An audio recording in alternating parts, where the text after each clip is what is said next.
ফেনীর সোনাগাজীর আলোচিত নুসরাত জাহান রাফি হত্যা মামলায় হাইকোর্টের রায় ঘোষণা করা হবে আজ। ডেথ রেফারেন্স ও আসামিদের আপিলের শুনানি শেষে বিচারপতি ভীষ্মদেব চক্রবর্তী ও বিচারপতি কে এম রাশেদুজ্জামান রাজার সমন্বয়ে গঠিত হাইকোর্ট বেঞ্চ এ রায় দেবেন।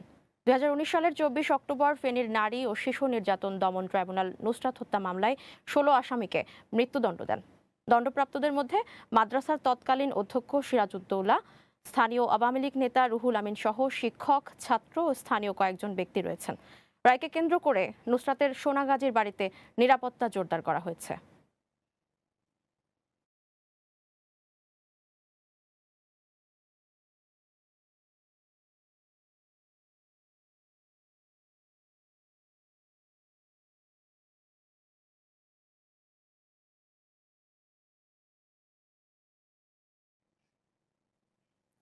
দীর্ঘ 2 দশক পর যুক্তরাষ্ট্র সফরে যাচ্ছেন প্রধানমন্ত্রী ও বিএনপি চেয়ারম্যান তারেক রহমান।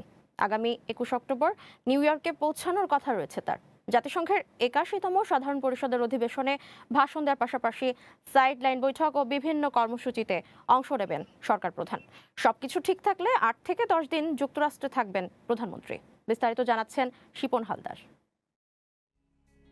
প্রধানমন্ত্রী তারেক রহমানের আসন্ন যুক্তরাষ্ট্র সফর ঘিরে এরই মধ্যে ব্যস্ততা শুরু হয়েছে প্রধানমন্ত্রীর কার্যালয় ও পররাষ্ট্র মন্ত্রণালয়ে। জাতিসংঘের 81তম সাধারণ পরিষদের অধিবেশনে যোগ দিতে আগামী 21 সেপ্টেম্বর নিউ ইয়র্কে পৌঁছানোর কথা রয়েছে সরকার প্রধানের। সূত্র বলছে, অধিবেশনে ভাষণ দেওয়ার পাশাপাশি বিভিন্ন সাইড ইভেন্ট ও গুরুত্বপূর্ণ বৈঠকেও অংশ নিতে পারেন তিনি। সরকার প্রধান হিসেবে এটিই হবে জাতিসংঘ সাধারণ পরিষদের অধিবেশনে তারেক রহমানের প্রথম বক্তব্য। এর আগে 2006 সালে বিএনপি নেতৃত্বাধীন জোট সরকারের সময় যুক্তরাষ্ট্র সফর করেছিলেন তিনি। দীর্ঘ 2 দশক পর আবারও ওয়াশিংটন নিউ ইয়র্ক সফরে যাচ্ছেন প্রধানমন্ত্রী।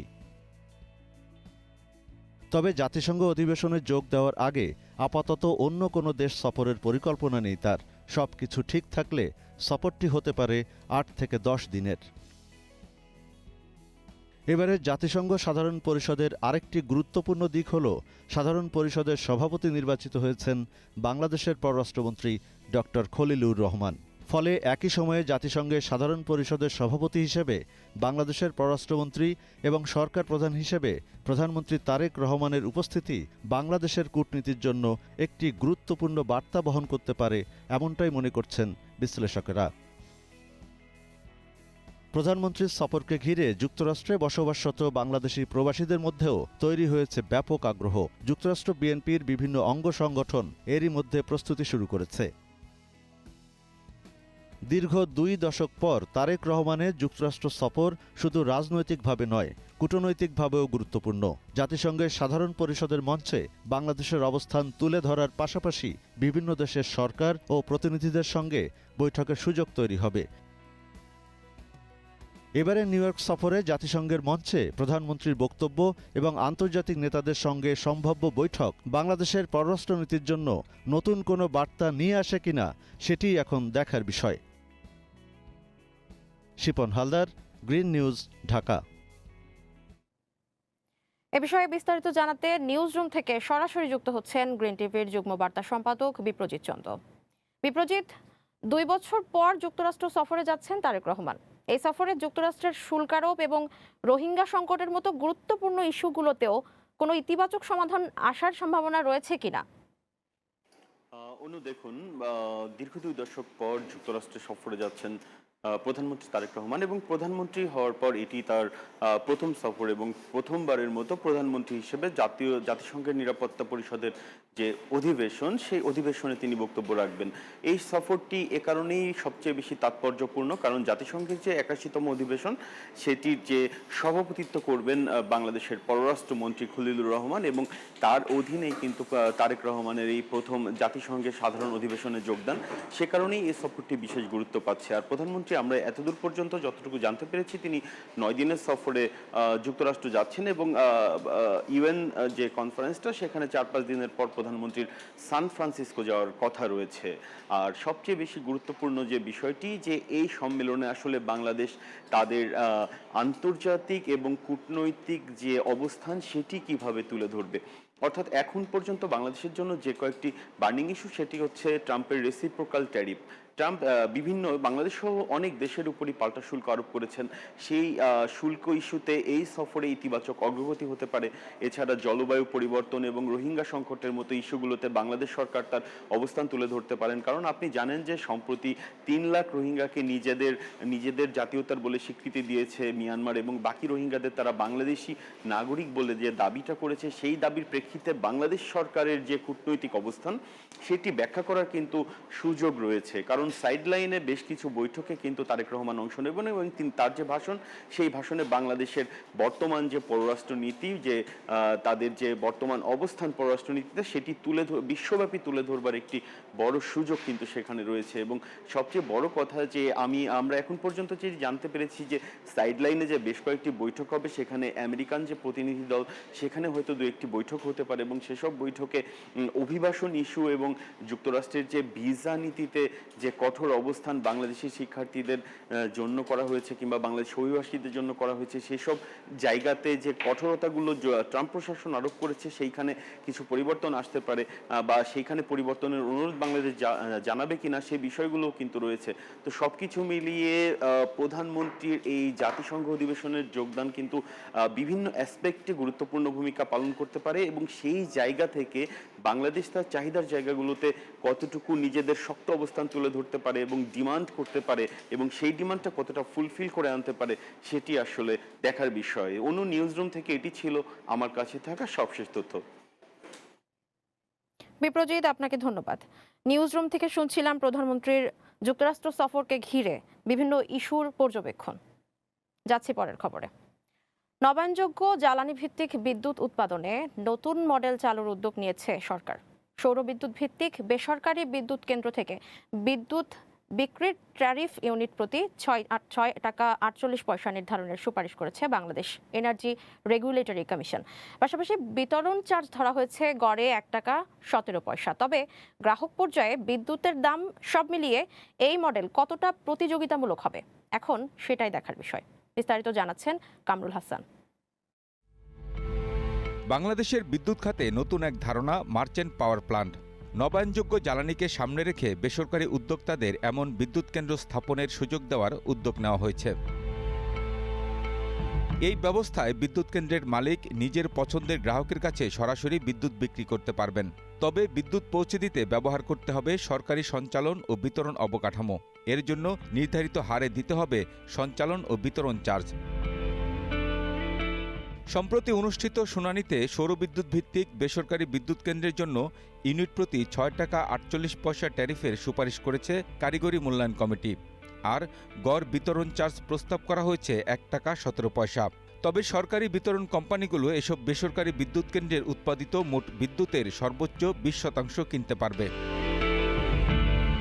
কারিগরি কমিটির হিসেবে সংশ্লিষ্ট বিদ্যুৎ কেন্দ্রটির নিট স্থায়ী সম্পদের মূল্য 326 কোটি 8,50,000 টাকা। এর সঙ্গে নিয়ন্ত্রক কার্যকরী মূলধন 44 কোটি 72,40,000 টাকা যোগ করে মোট ভিত্তিমূল্য ধরা হয়েছে 370 কোটি 8,90,000 টাকা। এর উপর 8.96% হারে মুনাফা, জনবল, মেরামত, প্রশাসনিক ব্যয় ও অপচয়সহ মোট রাজস্ব চাহিদা দাঁড়িয়েছে প্রায় 59 কোটি 57 লাখ টাকা। অন্যান্য আয় বাদ দিয়ে নিট রাজস্ব দাঁড়িয়েছে 59 কোটি 47,40,000 টাকা। আর কেন্দ্রটির নিট বিদ্যুৎ উৎপাদন ধরা হয়েছে 9 কোটি 18,40,000 ইউনিট। বিশেষজ্ঞদের মতে মার্চেন্ট পাওয়ার প্ল্যান্টের মাধ্যমে বিদ্যুৎ খাতে বেসরকারি বিনিয়োগ বাড়ার পাশাপাশি নবায়নযোগ্য জ্বালানি ব্যবহারও বাড়তে পারে। তবে নির্ধারিত ট্যারিফ, বিতরণ চার্জ এবং গ্রাহক পর্যায়ে বিদ্যুতের দাম সব মিলিয়ে এই মডেল কতটা প্রতিযোগিতামূলক হবে, সেটাই এখন বড় প্রশ্ন। Kamrul Hasan, green news, Dhaka. এই ইস্যুতেই আলোচনা করতে এবার নিউজরুম থেকে সরাসরি যুক্ত হচ্ছেন সহকর্মী কামরুল ইসলাম। কামরুল, নবায়নযোগ্য জ্বালানি ভিত্তিক বিদ্যুৎ উৎপাদনে নতুন এই মডেল কতটা প্রতিযোগিতামূলক হবে বলে আপনি মনে করছেন? অনু, আপনাকে ধন্যবাদ। নতুন যে বিদ্যুৎ কেন্দ্রের ধারণাটি দেওয়া হচ্ছে নবায়নযোগ্য বিদ্যুৎ কেন্দ্রের, এটি আসলে কতটুকু প্রতিযোগিতামূলক হবে এটি এখনও দেখার সময় আসেনি, কারণ এই ধারণাটি এখন পর্যন্ত উপস্থাপনা করা হচ্ছে এবং এটি নিয়ে সরকারের বিভিন্ন পর্যায়ে, বিশেষ করে বিদ্যুৎ রেগুলেটরি কমিশন যেটি আছে, তারা বিভিন্ন পর্যায়ে এটি নিয়ে কাজ করছেন। তবে এই ধারণাটি যেটি আমরা দেখতে পাচ্ছি, এটি একটি নতুন ধরনের ধারণা। কারণ এখন বাংলাদেশে বেসরকারি খাতের যে বিদ্যুৎগুলো উৎপাদন হয় যেসব কেন্দ্র থেকে, সেগুলো মূলত ডিজেল চালিত। কিন্তু নতুন যে বিদ্যুৎ কেন্দ্রের ধারণা দেওয়া হচ্ছে বেসরকারি খাতে, সেটি হলো গিয়া নবায়নযোগ্য, মানে সৌর বিদ্যুৎ থেকে যে বিদ্যুৎ উৎপাদন করা হবে সেই বিদ্যুতের মাধ্যমে গ্রাহকের কাছে সরাসরি সেই বিদ্যুৎ পৌঁছে যাবে। এখন যে পাওয়ার প্ল্যান্টগুলো রয়েছে সেগুলো ডিজেল চালিত যে বিদ্যুৎ কেন্দ্র সেখান থেকে উৎপাদিত হয়।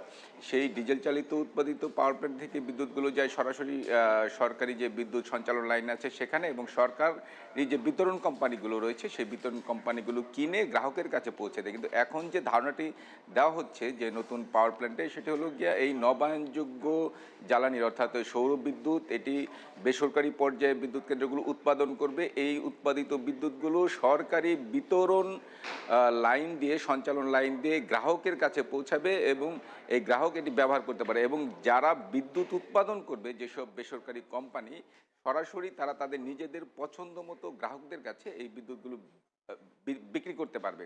এইটি ধারণা। এই মূলত এই দুটি কারণে এই বিদ্যুৎ কেন্দ্রটি বলা হচ্ছে যে বাংলাদেশের বিদ্যুৎ খাতের নতুন ধারণা, মার্চেন্ট পাওয়ার প্ল্যান্ট। এই বিদ্যুৎ কেন্দ্রগুলোতে যে মডেলটি দেওয়া হয়েছে, এটি ধারণা করা হচ্ছে এই বিদ্যুৎ কেন্দ্র প্রত্যেকটি তৈরি করতে প্রায় 370 কোটি টাকার মতো খরচ হবে। 370 কোটি টাকা একটি বিদ্যুৎ কেন্দ্র স্থাপন করে সেটি সেই উৎপাদিত বিদ্যুৎ জ্বালানি সরকারি সরবরাহ এবং সঞ্চালন লাইনের মাধ্যমে গ্রাহকের কাছে সরাসরি কোম্পানি বিতরণ করতে পারবে।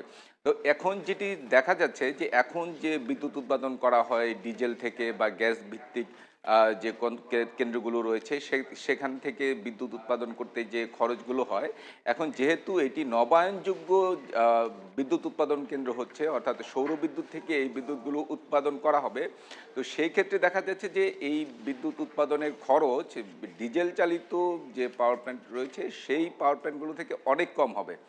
তো যার কারণে ধারণা করা হচ্ছে যে এই বিদ্যুৎ কেন্দ্রগুলো যখন উৎপাদনে আসে বা যদি উৎপাদনে আসতে পারে, এরপর এগুলো যদি সরকারি সঞ্চালন লাইনের মাধ্যমে নিজেদের গ্রাহকদের কাছে পৌঁছে দিতে পারে, ধারণা যেটি করা হচ্ছে যে বর্তমানে যে বিদ্যুতের দাম রয়েছে তার চেয়ে কম দামে, অনেক কম দামে এই বিদ্যুৎ কোম্পানিগুলো গ্রাহকের কাছে সরাসরি অনেক কম দামে বিক্রি করতে পারবে।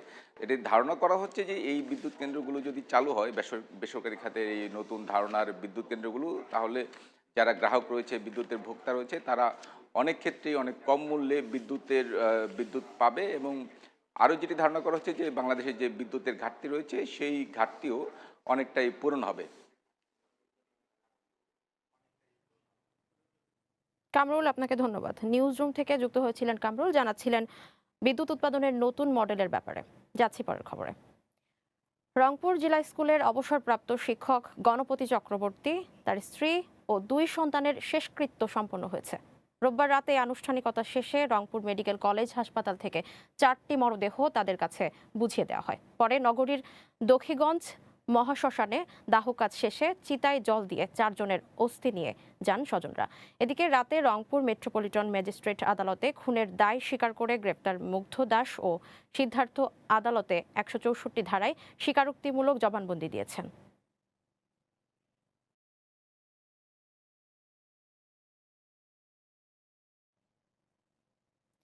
মৌলভীবাজারে লোডশেডিংয়ে সংকটে পড়েছে চা শিল্প।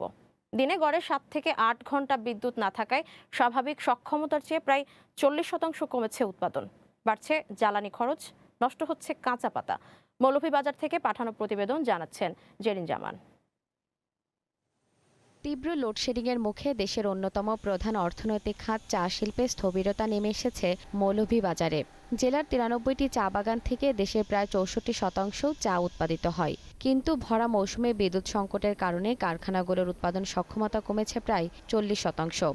নির্দিষ্ট সময়ে প্রক্রিয়াজাত করতে না পারায় নষ্ট হচ্ছে কোটি টাকার কাঁচা পাতা। ঘন ঘন বিদ্যুৎ আসা যাওয়ায় চায়ের গুণগত মান ধরে রাখা কঠিন হয়ে পড়েছে। উৎপাদন সচল রাখতে বাধ্য হয়ে জেনারেটর চালাতে হচ্ছে বাগান কর্তৃপক্ষকে। ফলে অস্বাভাবিক হারে বাড়ছে জ্বালানি খরচ, যা উৎপাদন ব্যয়কে নিয়ে যাচ্ছে সাধারণ সীমার বাইরে। লোডশেডিংটা একটু কমানোর জন্য আমরা ওদের কাছে একটা রিকোয়েস্ট করি, যেহেতু আমাদের এটা পচনশীল একটা চা, আপনার বেশিক্ষণ কারেন্ট না থাকলে পাতাটা পচে যায়। শুধু আমাদের না, অনেক চা বাগানের এটা ক্ষতির কারণ হচ্ছে যে বিদ্যুৎ পর্যাপ্ত আমরা পাচ্ছি না। বিদ্যুৎ সংকটের এই নেতিবাচক প্রভাব পড়েছে সাধারণ চা শ্রমিকদের জীবনেও। দীর্ঘ সময় বিদ্যুৎহীনতায় একদিকে যেমন ব্যাহত হচ্ছে তাদের দৈনন্দিন জীবন ও সন্তানদের পড়াশোনা, অন্যদিকে মাস শেষে গুনতে হচ্ছে সমপরিমাণ বিদ্যুৎ বিল। চা উৎপাদন প্রসেস এটা কিন্তু কন্টিনিউয়াস প্রসেস।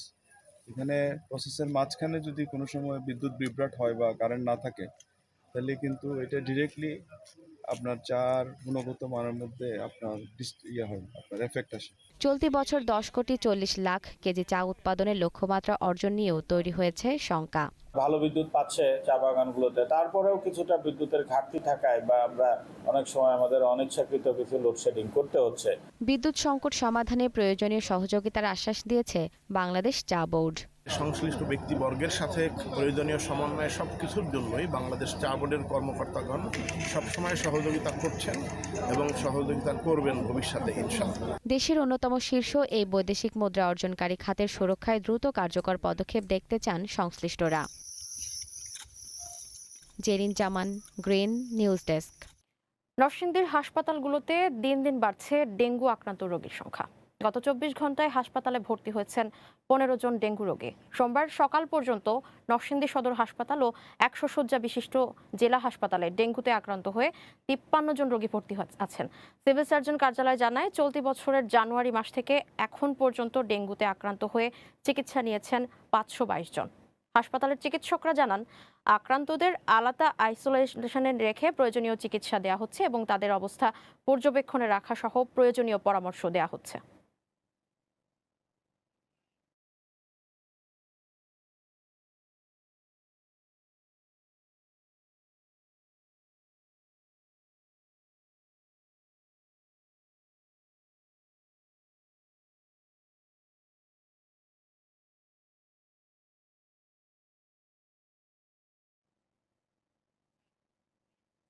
নরসিংদীতে ডেঙ্গুর প্রকোপ বাড়ছে। সেখানকার ডেঙ্গু পরিস্থিতি জানাতে সরাসরি যুক্ত হচ্ছেন সহকর্মী হিমেল দে।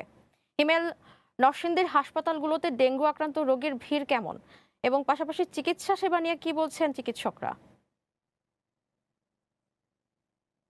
আপনাকে ধন্যবাদ। আপনি বলছিলেন দিন দিন কিন্তু নতুন ডেঙ্গু আক্রান্ত সংখ্যা বেড়েই যাচ্ছে।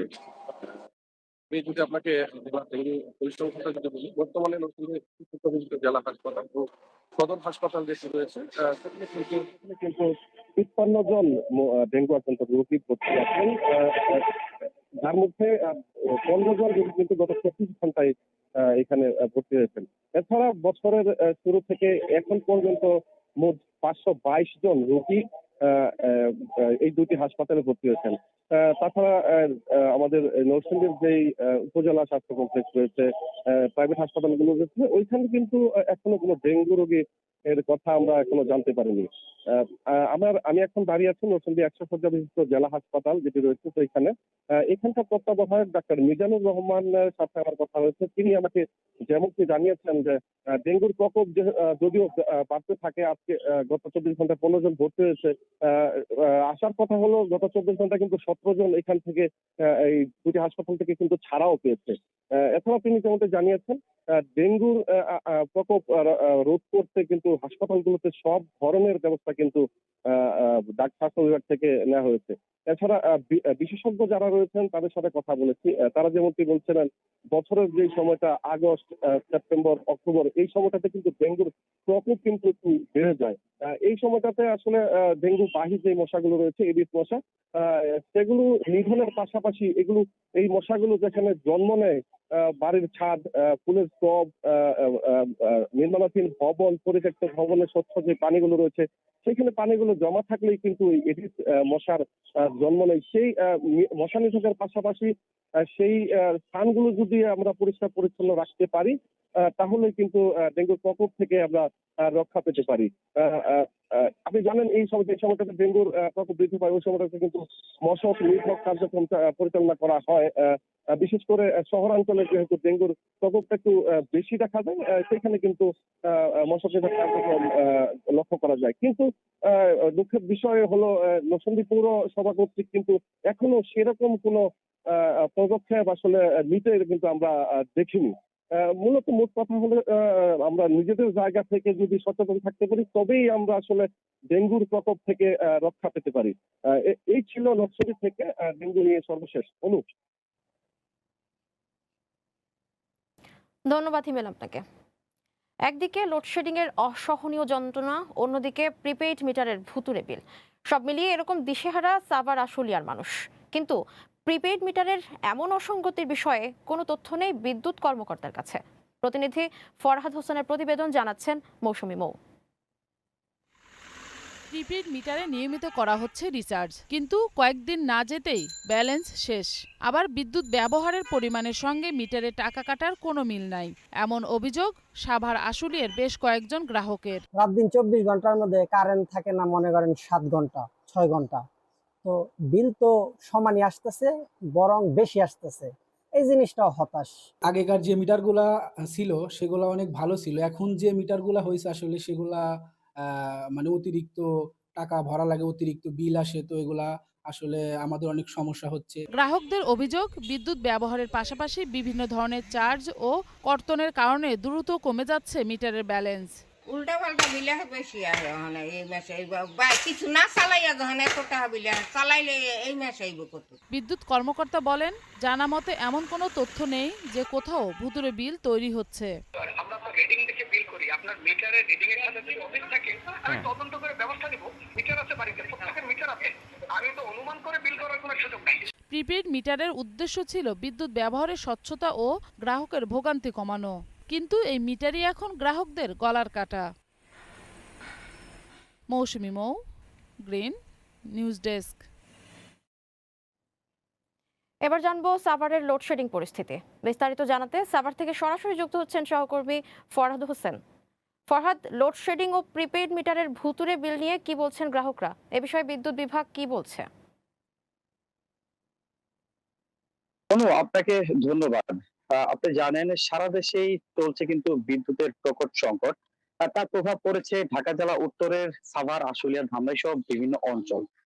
আমরা দেখছি যে সেই বিদ্যুৎ কিন্তু দিনের প্রায় সময় কিন্তু থাকছেন না, অর্ধেকের বেশি সময় বিদ্যুৎ থাকছেন না। এর মধ্যে একটা বিপাকে পড়েছেন গ্রাহকরা। বিদ্যুৎ না থাকলেও কিন্তু আসছেন বিল, অতিরিক্ত বিল, যেটাকে বলা হচ্ছে ভুতুরে বিল। কয়েকজন গ্রাহকের সাথে আমরা কথা বলেছি, তারা আমাদেরকে বলছে যে আসলে বিদ্যুৎ দিনের বেশিরভাগ সময় থাকছে না, কিন্তু বিল কিন্তু অতিরিক্ত আসছে, কোনোভাবেই কিন্তু এই বিদ্যুতের বিল এড়িয়ে যেতে পারছে না। কিন্তু আমি আপনাদেরকে আরো একটু জানাতে চাই, বিদ্যুৎ বিলের পাশাপাশি কিন্তু আমরা দেখছি এখানে প্রকট আকার ধারণ করছে বিদ্যুৎ এবং গ্যাস সংকট। এর মধ্যেই গ্রাহকরা তীব্র ক্ষোভ প্রকাশ করছে। আমরা একজন গ্রাহকের সাথে একটু কথা বলার চেষ্টা করব। বিদ্যুৎ বিল কি ঠিক মতো আসছে এবং বিদ্যুৎ কি থাকছে ঠিক মতো? বিদ্যুৎ তো ঠিক মতো থাকেই না, বরঞ্চটা অন্যান্য মাসের তুলনায় বিদ্যুৎ বিল বেশি আসতেছে, এবং দিনের মধ্যে ঠিকমতো বিদ্যুৎ থাকে না, বিদ্যুৎ বিল বেশি আছে। এর মধ্যে গ্যাস সংকটের কারণে বিভিন্ন মানুষ ভোগান্তির মধ্যে আছে। মানে পরিস্থিতি খুবই ভয়াবহ। মানুষের চলাচল, দৈনিক জীবনের দৈনন্দিন জীবনের কষ্টটা, ভোগান্তি বেশি। ধন্যবাদ আপনাকে। আমরা শুনছিলাম একজন গ্রাহক, তিনি বলছিলেন বিদ্যুৎ বিল কিন্তু ইতিমধ্যেই বারংবারই বেশি আসছেন তিনি জানালেন, অথচ দিনের বেশিরভাগ সময় কিন্তু বিদ্যুৎ থাকছেন না।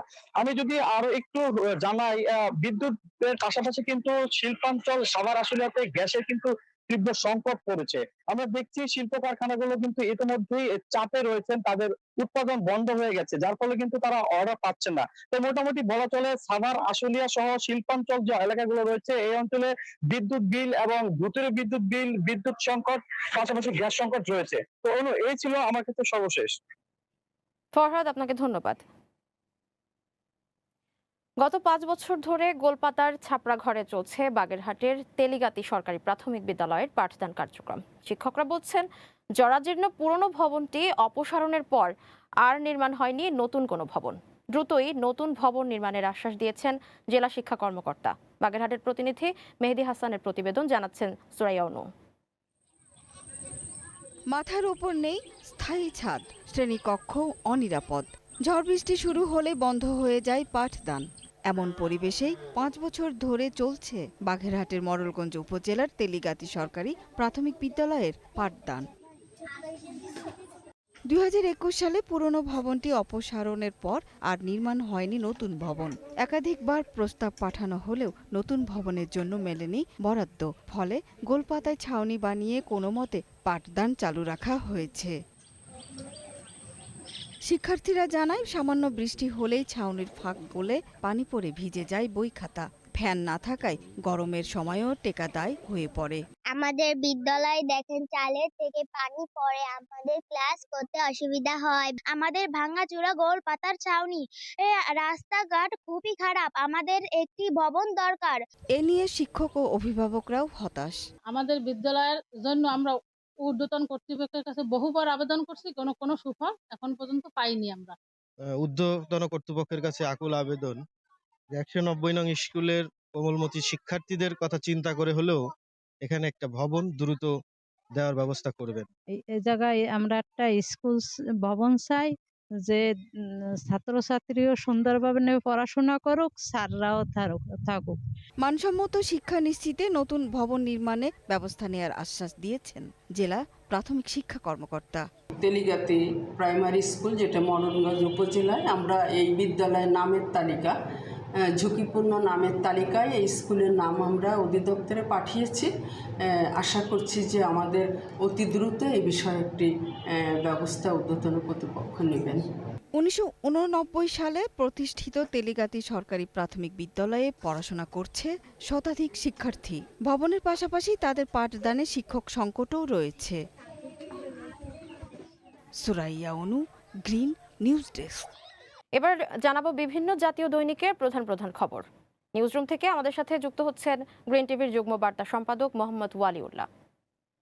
ওয়ালিউল্লাহ, আপনার কাছে সবশেষ কি খবর আছে জানাবেন আমাদের।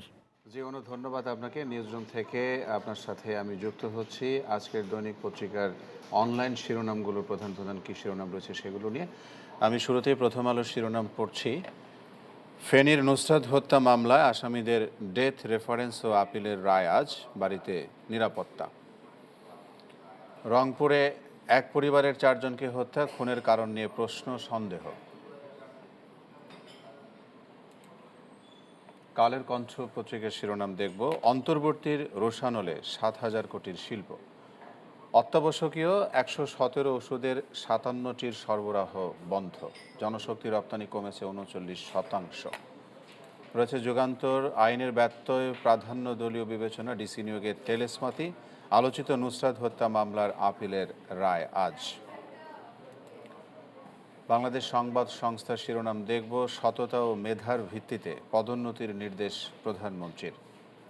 স্বচ্ছতা ও জবাবদিহি নিশ্চিতে একসঙ্গে কাজ করতে তথ্য সম্প্রচার মন্ত্রীর আহ্বান। দায়িত্ব নেওয়ার পর তিনি এই কথা বলেছেন।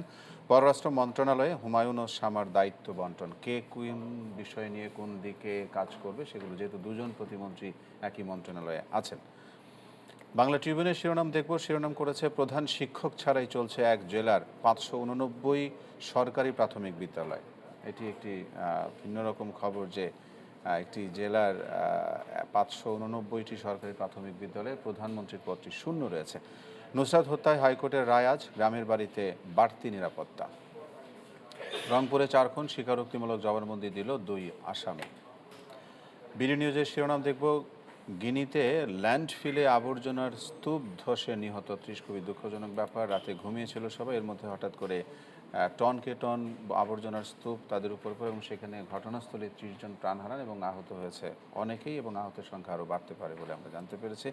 ঢাকা পোস্টের শিরোনাম দেখব, শিরোনাম করেছে, আশ্রিতদের কাছে প্রত্যাবাসনই একমাত্র সমাধান। রোহিঙ্গা ইস্যু নিয়ে খবরটি আসছে। বহুল আলোচিত নুসরাত হত্যা মামলার হাইকোর্টের রায় আজ। জাতিসংঘ অধিবেশনে যোগ দিতে যুক্তরাষ্ট্র যাবেন প্রধানমন্ত্রী। দৈনিক আগামীর সময় শিরোনাম দেখতে চাই কি করেছে তারা, পরিচালকদের 2 লাখ কোটি টাকার ঋণে 42 ব্যাংকের হাঁসফাঁস। ঢাকা দিল্লির নতুন সমীকরণ সমাধানের খোঁজে 2 দেশ। 6 মাসে খাতে 6 মন্ত্রী সচিব। বিদ্যুৎ সংকটের মধ্যেই 100 বৈদ্যুতিক বাস। প্রতিদিনের বাংলাদেশের শিরোনাম দেখব, বডি অন ক্যামেরায় পুলিশের অনীহা। আসন্ন অধিবেশনে সব সংসদীয় কমিটি বঞ্চিতদের অগ্রাধিকার। জাতিসংঘ অধিবেশনে যোগ দিতে যুক্তরাষ্ট্র যাচ্ছেন প্রধানমন্ত্রী। অনু, যে বিষয়টি আজকে দৈনিক পত্রিকার অনলাইনের যে প্রধান শিরোনাম, সেখানে একটি বিষয় আপনি জানেন যে আলোচিত নুসরাত হত্যা মামলার রায় হবে আজ, এবং রায়কে ঘিরে যথেষ্ট পরিমাণে নিরাপত্তা জোরদার করা হয়েছে তার নিজের বাড়িতে। এমনিতেই 2019 সালের হত্যাকাণ্ডের পর থেকে হাইকোর্টের রায়ের পর নুসরাতের বাড়িতে 2 জন করে পুলিশ সবসময় নিরাপত্তায় থাকতো। সেখানে আজকে 7 জনকে যোগ দেওয়া হয়েছে, অর্থাৎ 9 জন পুলিশ দায়িত্ব পালন করছে। নুসরাত হত্যার মামলার এই যে ঘটনাটি, সেটি একটি আলোচিত ঘটনা এবং সেটি যথেষ্ট পরিমাণের মানুষের প্রত্যাশা ছিল যে অনেক আগেই এই রায়টা হবে, কিন্তু সেটি নানান কারণে হয়তো আজকে এই পর্যন্ত আসছে। এবং সাধারণ জনগণ সহ দেশবাসী প্রত্যাশা করে যে একটি সুষ্ঠু সঠিক যে রায় হবে, যে রায়টি সকলের কাছে গ্রহণযোগ্য হবে। এই বিষয় নিয়ে আজকে সারা দেশের এক ধরনের চাওয়া এই জায়গা থেকেই যে আজকে নুসরাত হত্যার মামলার রায় হবে। আচ্ছা, ফেনীর নুসরাত জাহান হত্যা মামলা আসামিদের ডেথ রেফারেন্স এবং আপিলের উপর হাইকোর্টের রায় দিবে আজকে বিচারক। এবং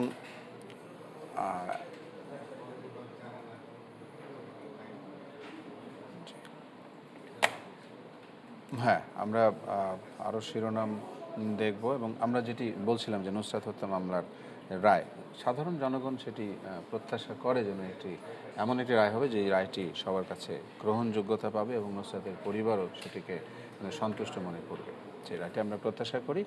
এই ছিল অনু আজকে মূলত আমার কাছে দৈনিক পত্রিকার অনলাইন পত্রিকার প্রধান শিরোনাম নিউজ রুম থেকে। অনু, আপনাকে ধন্যবাদ। মোহাম্মদ ওয়ালিউল্লাহ, আপনাকেও ধন্যবাদ।